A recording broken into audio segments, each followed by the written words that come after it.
ನಮಸ್ಕಾರ. ಇವತ್ತು ರವೆ ಚಕ್ಲಿ ಯಾವ ಥರ ಮಾಡೋದು ಅಂತ ನೋಡ್ಕೊಂಬರೋಣ. ಇಲ್ಲಿ ಒಂದು ಬಾಣಲೆಗೆ 1 ಕಪ್ ಆಗುವಷ್ಟು ಚಿರೋಟಿ ರವೆನ ತೊಗೊಂಡು ಅದನ್ನು ಹುರ್ಕೋಬೇಕು. ಸ್ವಲ್ಪ ಘಮ್ ಅಂತ ಸ್ಮೆಲ್ ಬರೋವರೆಗೂ ಎಣ್ಣೆ ಹಾಕ್ಲಾರ್ದೇ ಹಾಗೇ ಹುರಿಬೇಕು.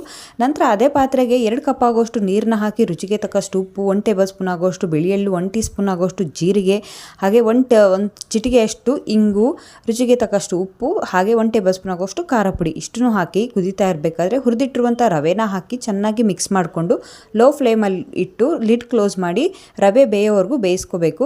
ನಂತರ ಅದು ತಣ್ಣಗಾದ್ಮೇಲೆ ಒಂದು ಸ್ವಲ್ಪ ಅದಕ್ಕೆ ಅಕ್ಕಿ ಹಿಟ್ಟನ್ನ ಸ್ವಲ್ಪನೇ ಮಿಕ್ಸ್ ಮಾಡಿಕೊಂಡು ಚೆನ್ನಾಗಿ ಹಿಟ್ಟನ್ನ ಕಲಿಸ್ಕೊಳ್ಬೇಕು.